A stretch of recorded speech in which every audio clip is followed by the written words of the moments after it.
오늘은 성소에서 도와주시는 하나님이라는 제목으로 말씀을 증거하도록 하겠습니다. 아멘. 우리가 세상을 살아가면서 여러 가지 선택들을 하며 살아가지요. 하루하루 선택해야 할 일들이 참 많습니다. 어떤 선택은 참 잘하게 되면 인생이 완전히 바뀌어지는 대전환점을 일으키기도 하지요. 그런데 우리가 살아가면서 가장 잘한 선택이 있다고 하면 무엇일까요? 교회에 나오는 것입니다. 교회에 나오는 것은요, 하나님 앞에 큰 은혜를 받는 길이고 가장 잘 되는 길이기 때문입니다. 교회에 나오면 천지만물을 창조하신 우리 인생의 생사화복을 주관하시는 하나님께서 기뻐하십니다. 교회에서 예배를 드리며 성경에 나오는 믿음의 선진들의 이야기를 듣고 지혜의 말씀을 들으며 소망을 품게 됩니다. 그래서 전혀 다른 사람, 축복의 사람, 예수님 닮은 참사람, 하나님 인격의 운전자로 변화되어 가는 것이지요. 아멘. 그래서 교회에서 예수 그리스도를 만난 어린 자녀들은 상처받지 않고 티없이 건강하게 자랄 수가 있습니다. 저도 인생에서 가장 잘한 것은 교회에 나가는 것이었습니다. 물론 이것은 하나님의 이끄심이었고 하나님께서 저에게 베풀어 주신 은혜였습니다. 교회에 나가면서부터 저의 인생은 완전히 바뀌게 되었어요. 교회에 나가면서부터 하나님의 말씀을 통하여 지혜를 배우게 되었고 올바른 것이 무엇인가를 알아가게 되었고 불안과 두려움을 극복하는 믿음을 갖게 되었고 사람들을 사랑하며 살아가는 아름다운 모습들을 보게 되었죠. 나 자신을 변화시켰으며 그때부터는 내 힘이 아닌 주님의 힘으로 살아가는 사람이 되어갔습니다. 그러다 보니 저의 인생은 자연스럽게 행복한 사람으로 바뀌어져 가게 되는 것이었죠. 저는요, 참 어릴 적의 생애가 가장 힘든 것 같아요. 초등학교 때 참 힘들었어요. 같은 또래 애들보다 힘도 약하고 뒤처지고 놀림 받고 일에 처지고 또 저리 차이고 무엇을 해도 항상 경영에서 뒤로 돌아 1번 그런 경우가 많았어요. 앞에서 1등하면 참 좋았을 텐데 뒤로 돌아 하면 제가 한두 번째 서게 되는 것 같았어요. 그래서 저는 어릴 적에 이 암울한 모습들을 떠올리기가 싫어요. 초등학교 때까지 저의 모습은요, 내 생애의 역사에서 지우고 싶어요. 그러나 20대 초반부터는 교회를 다니게 되었고 예수님을 믿게 되었고 또 감사하게도 저의 좋은 사모를 또 만나게 되었어요. 그때부터 이제 저의 삶은 더 이상 암울한 삶, 나약한 인생이 아니었습니다. 교회에 다니며 예수님을 만난 이후부터는 전혀 다른 사람으로 바뀌게 되었어요. 그래서 저는 인생의 명암이 확 구분이 되어져요. 다른 사람들과 그때부터는 대등하게 살아가는 사람이 되었고 어떤 면에서는 다른 사람들을 도와주기까지 하면서 살아가는 사람이 되었습니다. 남에게 견인을 받으며 살아왔던 사람이 남을 이끌어주고 유익을 주는 면이 있게 되었지요. 그래서 저의 삶은 교회에 나오기 전과 후가 확연히 다른 분기점이 되었습니다. 즉 교회에 나오면서부터 인생이 바뀌는 대전환점이 되게 된 것이죠. 자, 미국의 16대 대통령이 링컨이었죠. 링컨은 일찍이 어머니를 여의었어요. 그런데 감사하게도 믿음 생활을 잘하는 새 어머니를 만나서 신앙 교육을 철저히 받았습니다. 새 어머니는요, 정규 교육을 제대로 받지 못한 링컨에게 성경책을 읽는 습관을 갖게 해주었습니다. 그 당시에는요, 책 한 권을 빌리려면 먼 거리를 걸어가야 했으므로 링컨은 집에 있는 유일한 책인 그 성경책을 수도 없이 되풀이하며 읽었답니다. 그래서 그는 어려서부터 절망과 위기와 가난에 둘러싸였지만은 열심히 교회에 다니면서 힘을 얻었고 소망과 꿈을 키워갔답니다. 나라가 위기에 처해졌을 때 그는 성인이 되었고 또 미국의 대통령이 되게 되지요. 그가 했던 위대한 일들이 있습니다. 남북전쟁을 종식시켰죠. 흑인들을 해방시켰습니다. 지금까지도 그는 미국에서 가장 훌륭한 대통령 중에 한 사람이라고 기억되고 있습니다. 이런 결과가 있게 한 링컨의 놀라운 힘과 능력과 지혜는 어디에서 나왔습니까? 바로 기도와 말씀에서 나왔던 것입니다. 링컨은 그 백악관을 기도실로 만들었습니다. 그래서 백악관에서도 늘 기도와 말씀을 통해서 힘을 얻었으며 하나님 앞에 부르짖고 기도하면서 나라의 갖가지 어려운 문제들을 해결할 수가 있었습니다. 성도 여러분, 아무리 어렵고 힘들어도 주저앉거나 물러서지 마십시오. 아멘. 온갖 염려와 불안으로 걱정만 하지 말고 기도와 말씀과 믿음으로 모든 문제에 접근할 수 있게 되기를 바랍니다. 아멘. 믿음의 눈으로 하나님을 바라보세요. 믿음의 손을 들고 하나님께 기도하세요. 그러면 여러분의 길은 새로워질 것입니다. 저는요, 나는 기도로 승리하리라 이런 슬로건을 내 마음에 새기고 지난주에도 갖가지 문제들을 놓고 기도했습니다. 지난주에는 4가지가 응답받았더라고요. 그동안에 아주 큰 중차대한 저의 인생에서 큰 문제였는데 이 일들을 어떻게 해결해야 하지 말도 못하고 참 가슴속에 끓이면서 이 걱정 근심에 들려서 이걸 어떻게 해결할까 지혜를 구하면서 참 많은 세월들을 보냈던 것 같습니다. 지난주에 도전받았던 바와 같이 기도 수첩을 만들게 되었고 그 수첩에다가 구체적으로 기도 제목을 써서 하나님께 기도하자. 그랬더니 그런 문제들이 거짓말과 같이 해결이 되는 것을 저는 경험하였습니다. 그래서 내 근심 걱정거리들을 기도 제목으로 바꾸어서 기도하였더니 하나님께서 해결해 주셨습니다. 그 신기한 것은 무엇인가? 이것은 하나님의 응답이라고 확신되어지는 마음이 확 깊게 들어온다는 거예요. 그러면서 무엇을 얻게 되는가? 기도에는 능력이 있다. 기도하면 하나님이 함께 하신다. 기도하면 도와주신다. 라고 하는 또 다른 확신의 경험을 갖게 되는 것입니다. 그러므로 여러분 예수님을 잘 믿는 사람들을 따라가십시다. 하나님을 잘 경외하는 사람을 바라보고 나가면 그 안에서 해결 방법이 나오게 됩니다. 자, 우리 잠언 19장 23절 말씀을 화면을 보고 한번 읽어보겠습니다. 시작.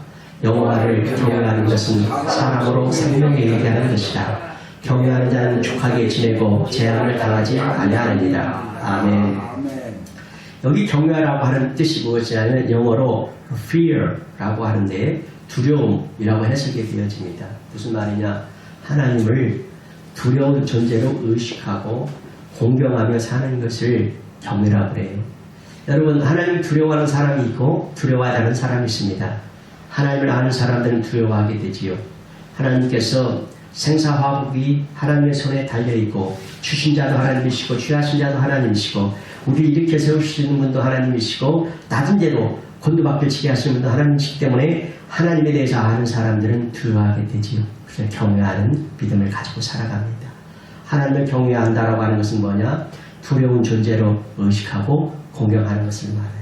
여러분, 방금 읽었던 말씀에 보니까 사람이 족하게 되어지고 재앙을 당하지 아니하는 비결이 있었습니다. 그 비결이 무엇입니까? 여호와를 경외하는 것이었습니다. 이것이 얼마나 큰 복입니까? 링컨은 시편 150편을 모두 모였다고 해요. 그래서 시편을 통해서 엄청난 지혜와 비밀들을 발견하게 되었습니다. 시편은 성경의 에기스라고 말하기도 합니다. 왜냐하면 역사의 중요한 내용들을 담고 있거든요.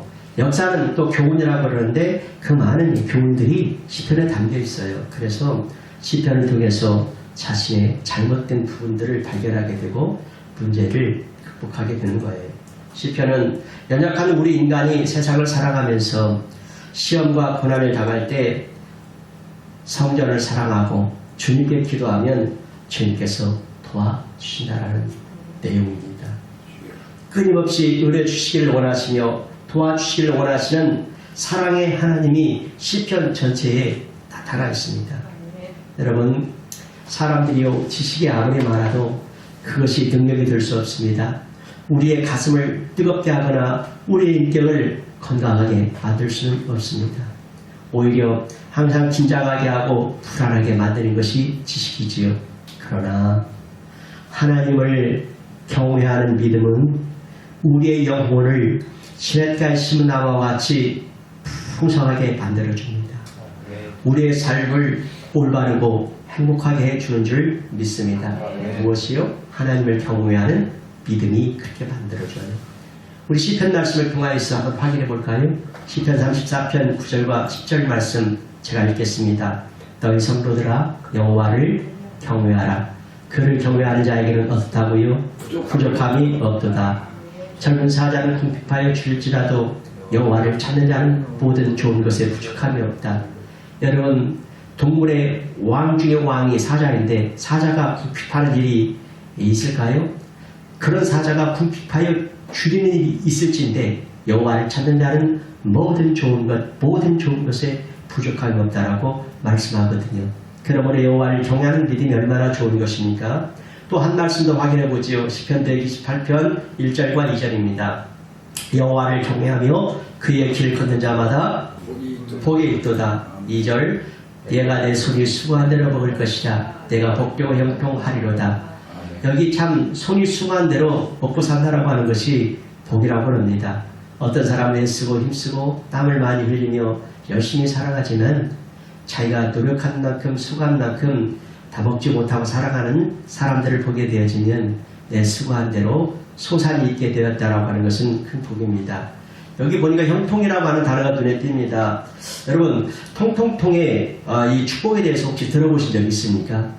통통통의 축복 뭐냐면 신통하면 인통하고 인통하면 물통하고 물통하면 형통하니 통통통 마사형통이라. 이게 통통통의 축복입니다. 다시 한번 해볼까요?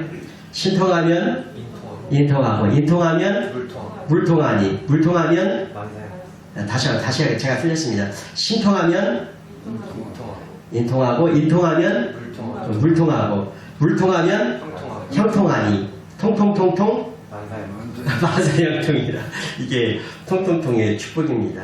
따라서 믿음으로 시편을 읽을 때 올바른 판단력이 생기고요, 담대한 믿음이 생기고요, 위대한 꿈이 생깁니다. 성도 여러분, 시편을 읽으시기 바랍니다. 시편을 사랑하시기 바랍니다. 마음에 감동되는 구절이 있다면 따로 적어놓고 암송도 한번 해보세요. 시편의 주제는 한 가지거든요. 하나님을 믿고 살아가면 하나님께서 우리의 기도를 들어주신다는 거다. 이거예요. 이게 시편 쭉 읽어가다 보면 하나님 사랑하고 경외하고 믿으면 하나님께서 우리의 기도를 들어주십니다. 이게 시편 주제예요. 우리가 세상을 살아갈 때에 많은 어려움들이 있지만 하나님께서 함께 해주시면 어떤 어려움도 헤쳐나갈 수가 있습니다. 불같은 시험도 이길 수가 있지요. 마귀의 시험과 유혹도 이길 수가 있지요. 우리의 대적이 머리털같이 많을지라도 넉넉히 하나님 함께 하시면 이겨낼 수 있습니다. 특별히 어린 자녀들에게 시편을 읽게 하면 이것은 많은 재산을 물려주는 것보다도 소중한 보배가 되어져요. 재산을 물려주면 어떻게 돼요? 그 재산으로 말미암아서 자녀들의 인격이 무너지고 타락할 수도 있지만 시편을 마음속에 심어지면 그 말씀이 능력이 되어서 자녀의 삶을 지켜준다는 거예요. 확인해 볼까요? 시편 62편 1절 2절. 자, 시작. 나의 영혼이 잠잠히 하나님만 바라며 나의 구원이 그에게서 나오는도다. 오직 그만이 나의 반석이시오 나의 요새시오 나의 요새시니 내가 크게 흔들리지 아니하리로다. 무슨 말씀이에요? 하나님의 말씀으로 말미암아서 하나님 바라보며 흔들리지 않는 인생, 비틀거리지 않는 인생을 살아간다는 거예요. 아멘. 그래서 많은 재산을 물려주는 것보다도 하나님의 말씀, 시편 말씀을 그의 심령 가운데 심어놓으면 그는 절대 흔들리지 않는 인생, 비틀거리지 않는 인생을 살아간다라는 말씀이에요. 자, 시편 18편 2절 말씀 한번 다시 한번 읽겠습니다. 시작. 여호와는 나의 반석이시여 나의 요새시여 나를 거두신 이시여 나의 하나님이시여 내가 그 안에 피할 나의 바이시여 나의 방패시여 나의 구원의 뿌리시여 나의 산성이시로다. 아멘. 하나님은 우리를 지켜주는 견고한 요새와 같다는 것이죠. 요새는 뭐냐? 저기 쳐들어오지 못하도록 만들어 온 방어 시설이거든요. 하지만 세상에 있는 요새는요, 빈틈이 있어 전국 강해요. 남한산성에 가보면은 거기 쫙 운전해서 올라가다 보면은요, 그 남한산성 그 성이 있거든요. 그런데 이 성을 어떻게 뚫고 들어왔을까? 어떻게 점령당했을까? 의아해요. 그런데 그 점령당했거든요. 세상에 있는 요새는 빈틈이 있어서 점령당해요. 그런데 하나님의 요새는 그 무엇도 틈탈 수가 없다. 그런데 우리가 교회에 나오는 것은 하나님의 요새에 나오는 것입니다. 때문에 어떤 재난이 우리에게 올지라도 교회를 통해서 지켜주는 줄 믿습니다. 그리고 우리는 이렇게 고백하는 거거든요. 시편 121편 1절 2절에 내가 산을 향하여 눈을 들리라 나의 도움이 어디서 올까 나의 도움은 천지를 지으신 여호와에게서로다. 할렐루야. 그러므로 우리는 도움을 받더라도 천지 만물을 창조하신 전능하신 분의 도움을 받아야 하지 않겠습니까? 인간의 삶은 피곤하고 힘들어요. 왕이나 재벌이 되어도 어려운 문제는 여전히 있게 마련이에요. 자식이 잘 되면 어려움이 없을까요? 성공하면 어려움이 없을까요? 교회가 부흥하면 교회에 어려움이 없습니까? 모든 인간은요, 잘 살든 못 살든 남자든 여자든 다 마찬가지예요. 누구나 다 힘들다는 것을 알아야 됩니다. 나만 힘든 것이 아니죠. 다 힘듭니다. 수고하고 무거운 인생의 짐을 지고 힘들게 사는 것이 인생입니다. 그래서 인생은 고해라고 하잖아요. 고해. 예. 수고하고 무거운 짐으로 뭐가 있나? 가난의 저주, 육신의 질병, 생명의 죽음, 사탄의 속박, 권세의 상실, 환경의 고난, 이런 것들이 있죠. 그러나 가정이든 직장이든 그것을 기도의 집으로 만들 때 우리는 힘든 세상에서 승리할 수 있을 것입니다. 아멘. 여러분, 하나님께서는 만민의 기도하는 집인 교회를 경홀히 여기지 않고 끝까지 사랑하고 가까이 하는 사람을 도와주십니다. 이런 이야기가 있어요. 구두탁기 소년이 어느 날 국권에 당첨되어 버렸어요. 그 소년은 너무 기뻤습니다. 야, 이제 내 인생 끝났다. 그렇게 생각하고 그동안 자기를 먹여 살렸던 구두닦이 통을 밖에 내버려뒀습니다. 이제 가벼운 마음으로 은행에 가서 복권을 돈으로 바꿔야지 하고 이제 당첨된 복권을 아무리 찾아봐도 없는 거예요. 잃어버린 것이죠. 나중에 이제 생각이 났는데 밖에 내다버린 그 구두닦이 통 속에 복권을 넣어둔 거예요. 이미 구두닦이 통은 또 가져가 버려서 더 이상 찾을 수가 없었습니다. 이처럼 조금 축복을 받았다 싶으면 이제는 됐다 라고 생각하며 교회 생활을 소홀히 하는 사람들이 있어요. 그러나 잘 될수록 교회에 더 잘 나와야 될 줄 믿습니다. 자, 우리 시편 27편 4절을 함께 읽겠습니다. 다 같이요. 내가 여호와께 바라는 한 가지 일, 그것을 구하리니 곧 내가 내 평생에 여호와의 집에 살면서 여호와의 아름다움을 바라보며 그의 성전에서 사모하는 그것이라. 아멘. 여러분, 얼마나 아름다운 고백이에요. 잘 될수록, 번성할수록, 성공할수록 내 평생에 어디에 살면서 여호와의 집에 살면서 여호와의 아름다움을 바라보며 그의 성전에서 사모하는 그것이야. 참 아름다운 고백이죠. 바로 이것이 여호와께 바라는 한 가지 일이라고 고백해요. 하나님을 향한 신앙 인격이 얼마나 높고 뛰어나고 고결합니까? 시편에 나오는 성전에서의 복을 몇 구절 한번 살펴보겠어요. 시편 63편 2절을 볼까요? 자, 내가 주의 권능과 영광을 보기 위하여 이와 같이 성소에서 주를 바라보았다. 또 한 구절 시편 134편 2절과 3절 성소를 향하여 너희 손을 들고 여호와를 송축하라. 천절기신 여호와께서 시온에서 내게 복을 주실지어다. 이와 같이 하나님께서는 성소, 성전을 통해 우리를 축복해 주십니다. 오늘날로 말하면 교회를 통해서 우리를 축복하십니다. 그러므로 시편 122편 6절을 함께 읽어보겠습니다. 자, 시작. 예루살렘을 위하여 평안을 구하라. 예루살렘을 사랑하는 자는 형통하리로다. 아멘. 여러분, 이 세상 어디에도 아버지 집처럼 편안한 곳이 없어요. 그래서 예배 시간만 되면 졸리잖아요. 그죠? 아버지 집 평안하기 때문에 그래요. 그래서 예배 드릴 때 말씀드리면서 얼마나 졸리는지 몰라요. 왜 그럴까? 어디에서 우리가 졸리겠어요? 커피숍에서 여러분 커피 마시면 졸리나요? 잘 안 졸려요. 근데 교회에 오면 예배 드리면서 참 졸음이 와요. 왜 그럴까? 너무나 평안하고 안식처가 되고 쉼터가 되어지고 마음이 놓여지고 그래서 졸리는가 봐요. 이 세상에서 그래서 아버지 집처럼 편안한 곳이 없어요. 교회만큼 마음에 평안을 주는 곳이 없어. 세상에서 수고하고 힘들었어요. 두려웠어요. 불안했어요. 걱정거리가 너무 많았어요. 교회에 딱 앉아서 찬송을 부르면서 목사님의 구수한 목소리로 좋은 목소리로 하나님의 말씀을 들으니 마음이 평안해져요. 나도 모르게 눈이 감겨지게 되고 졸음이 와요. 그렇죠. 그래서 교회만큼 마음에 평안을 주는 곳이 없더라고요. 그래서 교회에 나오는 것은 하나님의 그늘 아래로 하나님의 품으로 들어오는 거거든요. 암탉이 알을 다 품듯이 하나님께서 우리를 품어주십니다. 그러나 세상에서는요, 시기와 질투가 얼마나 많아요. 우리가 그것들을 스스로 막아낼 수 있습니까? 못 막아내요. 저는요, 아예 삶의 방식을 바꿨어요. 어떻게 바꿨냐면, 어차피 나는 사람들과 싸워서 이겨본 경험이 없어요. 내가 내 자녀를 이기겠습니까? 아내를 이기겠습니까? 성도들을 이기겠습니까? 아니, 내 주변 사람들도 못 이기는데 어떻게 내가 세상에 이리대와 같은 사람들을 어떻게 이기겠어요? 아예 포기했습니다. 져주며 살리라. 손해보며 살리라. 양보하며 살리라. 그래서 주님께 맡기기를 했어요. 아멘. 편하더라고요. 그렇습니다. 이겨낼 수가 없어요. 질병을 이겨낼 수 있습니까? 환난을 막아낼 수 있습니까? 갑작스러운 사고를 막아낼 수 있습니까? 자녀의 문제를 막아낼 수 있습니까?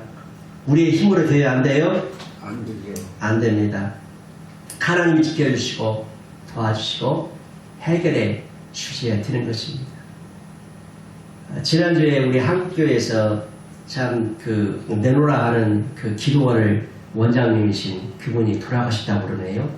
그분은 지병도 없었고 참 건강한 분이셨는데 갑작스럽게 이렇게 돌아가시는가 봐요. 깜짝 놀랐습니다. 사람의 생사 화복이 하나님께 달려있음을 한면으로 보게 되는 모습이었습니다. 참 그런데 참 여러분, 그러므로 우리 인생들은 하나님께서 지켜주셔야 됩니다. 하나님께서 당신의 귀한 성도들을 지켜주신다고 약속하셨는데 시편 121편 4절에서 8절까지 한번 믿음으로 읽겠습니다. 시작. 이스라엘을 지키시는 이는 졸지도 아니하시고 주무시도 아니하시리로다. 여호와는 너를 지키시는 이시라. 여호와께서 내 오른쪽에서 내 그늘이 되시나니 낮에 해가 너를 상하게 하지 아니하며 밤에 달도 너를 해치지 아니하리로다. 여호와께서 너를 지켜 모든 환난을 변하게 하시며 또 내 영혼을 지키시리로다. 여호와께서 너의 주름을 지금부터 영원까지 아멘 지키시리로다. 아멘. 아멘. 그러므로 교회에 나와서 믿음의 눈을 떠야 됩니다. 아멘. 세상의 정보의 눈, 쾌락의 눈이 아닌 신앙의 눈을 떠야 됩니다. 사람이 죄를 지으면 악의 길이 열리죠. 사탄의 문이 열립니다. 그러나 교회에 나와 기도할 때, 예배할 때 사탄의 문이 닫힙니다. 음배의 권세가 이기지를 못합니다. 아멘. 성경에 보면 아람 군대가 엘리사를 죽이려고 도단 성읍을 에워쌌지요. 그 사실을 한 엘리사의 사환이 엘리사에게 와서 두려워하고 묻습니다. 선생님 큰일 났습니다. 우리 다 죽게 되었습니다. 이제 아람 군대가 우리를 다 죽이려고 다 포위했습니다. 이제 끝입니다. 어떻게 해야 됩니까? 그래 엘리사가 대답하죠. 두려워하지 말아라. 우리와 함께한 자가 그들과 함께한 자보다 더 많다. 그리고 아멘. 그 사환의 눈을 열어서 보게 하여 주옵소서라고 하나님께 기도했습니다. 그러자 그 사환의 영안의 눈이 탁 열려서 불말과 불병과 살해가 가득한 것을 보게 되어집니다. 이 말씀이 열왕기 하 6장에 나오는 내용이죠. 그렇습니다. 우리도 사람의 눈에는 아무것도 아닌 것처럼 연약해 보일 수 있습니다. 그래서 무시하는 사람이 많을 수 있습니다. 하지만 하나님의 사람은 하나님께서 불말과 불병거로 지켜주시는 줄 믿습니다. 아멘. 그러므로 영적인 눈이 열린 자는 어딜 가든지 평안하고 담대하다라는 거예요. 제가 어렸을 때는요, 동네에 슈퍼마켓이 없었어요. 그래서 물건을 사려면은요, 한 10km 정도 떨어진 읍내까지 나가서 시장에서 사와야 됐어요. 거기에서 신발도 팔고 옷도 팔고 여러 가지 필요한 것들을 농기구도 사고 그렇습니다. 저희 고향에는요, 읍내에서 5일마다 장이 열렸는데 5일장이라고 그러죠. 그래서 물건을 사려고 시장에만 나가는 것이 아니라 물건이 고장나면 고치고 해서도 시장에 나갔어요. 그래서 그 시절에는요, 양은 냄비 혹시 아세요? 양은 냄비? 그 선정작 집사님 양은 냄비 아시죠? 양은 냄비가 얼마나 인기가 많으냐면요, 그 하나 딱 있으면요, 라면도 끓여먹고 감자도 찌고 고구마도 찌고 밀가루로 반죽해가지고 수제비도 해먹고 물고기를 잡아다가 거기다가 매운탕도 끓여먹고 그 냄비 하나만 주야장창 마력을 가지고 쓰기 때문에 냄비에 빵구하라고 구멍이 요자만하게 나게 됩니다. 그럼 어떻게 해요? 그 구멍을 이제 때우러 읍내 시장에 나가요. 그래가 양은 냄비를 딱 고쳐오면 다시 거기다가 또 별걸 다 해먹거든요. 이와 같이 교회가 뭐냐? 우리 삶에 뚫린 구멍을 때문에 나오는 것이 교회예요. 우리 삶의 구멍난 것을 때우는 것이 교회다. 과학이 발달할수록 인간의 삶에는 자꾸 구멍이 나요. 정신적인 구멍, 인격적인 구멍, 도덕적인 구멍이 뚫려요. 마음의 공허한 구멍, 옥마른 영혼의 구멍이 막 뚫리거든요. 그러나 교회에 나와서 예배 드리면 모든 구멍이 메워지는 줄 믿습니다. 새로워집니다. 고쳐지는 줄 믿습니다. 아멘. 하나님께서 정상인들을 만들어 주세요. 어릴 아이부터 노인에 이르기까지 영육을 강건하게 해주시고 능력 있는 사람으로 만들어 주신 거예요. 그래서 교회에 나와서 예배를 드리다가 전능하신 하나님과 살아 역사하는 말씀에 붙잡혀서 천여다른 사람으로 세워지고 한순간에 걱정, 근심, 염려가 사라지고 감사가 넘치는 사람으로, 축복이 넘치는 사람으로, 기적이 넘치는 사람으로, 하나님이 인정하고 지혜해주는 최고의 복된 사람으로 달려지는 줄 믿습니다. 그래서 새로운 차원의 삶의 방식으로 남달리 복된 삶을 살게 되는 거예요. 따라합시다. 삶의 뚫린 구멍을 때우러 교회에 가자. 뚫린 구멍을 때우러 교회에 가자. 그렇습니다. 어떤 고난과 시험 속에서도, 어떤 질병과 고통 속에서도 교회에 나오면 주님 만나게 됩니다. 성경을 읽으며 온갖 지혜와 용기와 소망을 얻게 되고 행복하게 되는 것입니다. 천지를 지신 만군의 여호와 하나님께서 여러분의 삶을 끝까지 축복하시고 인도해 주신 것입니다. 그러므로 성소에서 도와주시는 하나님의 은혜와 축복이 여러분의 삶을 풍요롭게 하시기를 축원합니다. 아멘. 아멘.